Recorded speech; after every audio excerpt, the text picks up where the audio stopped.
Canadian elections are coming over the next couple of weeks, and more recently, we've seen the Conservative leader Pierre Poilievre that has made an interesting electoral promise. He proposed to increase by $5,000 the annual TFSA contribution limit if you invest this money right into Canadian companies. So today we'll listen together to this promise to see how it could impact your life in the near future. To do that, we'll take a look at what is the project value of your future TFSA if this new election measures would be adopted by the government. And we'll take a look at some investments that you could do in your new TFSA. But first, let's quickly recap what a TFSA is. TFSA stands for Tax-Free Savings Account, and it was a financial program that was adopted initially in 2009 by the Harper government. The goal of it to give Canadians the possibility to grow their savings completely tax-free. It is why if you're 18 years old or more, you could currently invest a certain amount of money into this program and grow it fully tax-free. It is kind of crazy because all the money that you put into this account will remain tax-free for the rest of your life, even if you decide to withdraw some of it. And the beauty of it is that even if you decide to withdraw some money right now, you could have the option to put it back right into your TFSA 1 year later. And so if you were 18 years old or more in 2009 and that you have not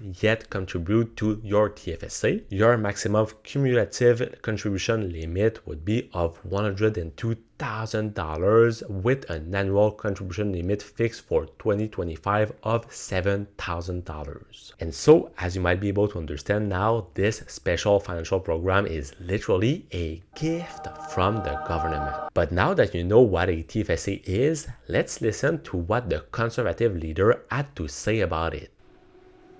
Something is backwards.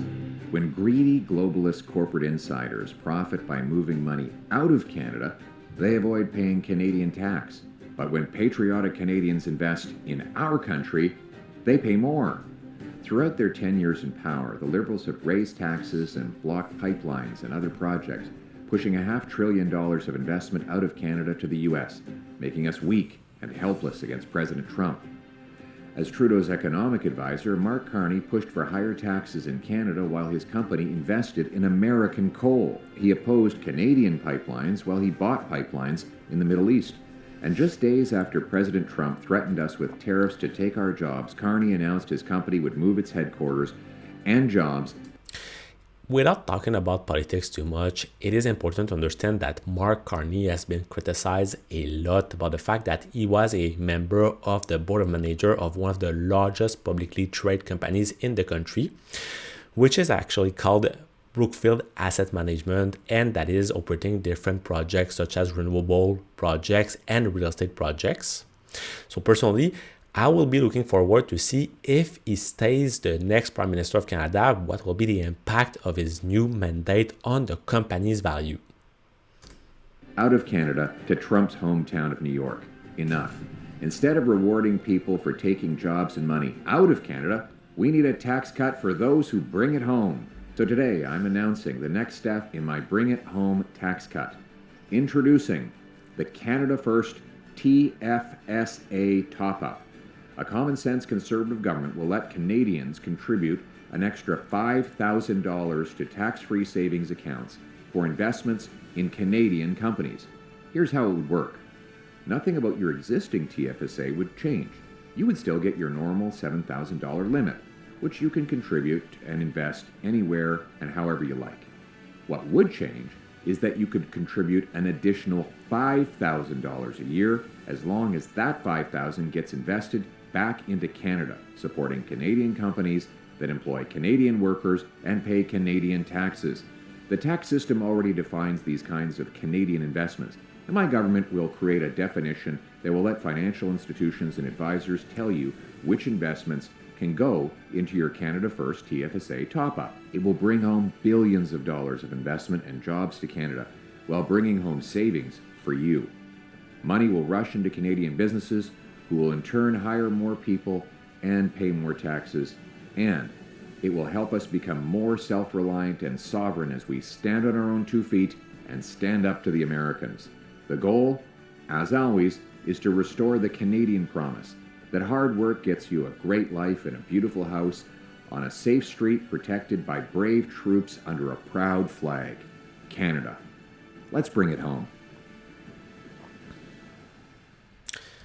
So it's pretty interesting to see this new idea because it could not only help to grow the Canadian economy, but also your own personal finance. So talking about that, let's take a look now at what would be the impact of these new measures on your own wallet. Here we have an interest calculator, so this will help us to find what will be the project value of our TFSA throughout time. And we'll first start by taking in consideration that we are putting the current annual limit of 2025, which is fixed to $7,000. So it's going to be our annual contribution. Then we'll make no monthly contribution. So we'll put all the money in our TFSA at the beginning of every single period.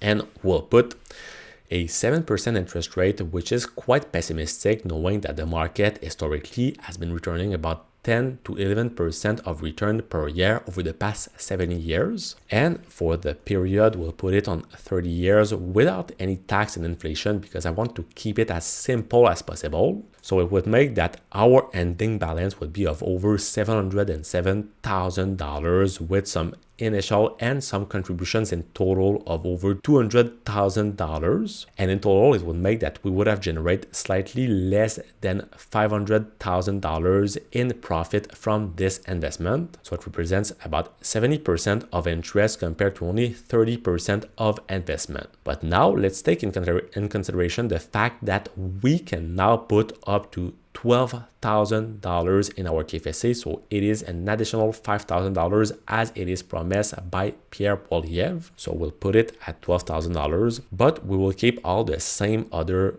factors, so the same interest rate and the same investment length. So in total, our ending balance will go from $700,000 to over $1.2 million, so an additional $500,000 to your savings. And this represents some total interest of over $852,000, so compared to your contributions of $360,000. And in total, it will remain that our contribution versus the interest will remain at 30 to 70%. But now you might be wondering, where should you invest your money if you are forced to invest only in the Canadian market? So personally, I would invest it in the iShares S&P TSX Composite High Dividend Index ETF with the ticker XEI. Personally, it is one ETF that I currently have in my own portfolio because I like it the way it is proposed. It gives you the possibility to not only invest in great Canadian companies, but in companies that are distributing high dividend income to their shareholders. And what is also pretty interesting is the fact that they are paying you on a monthly income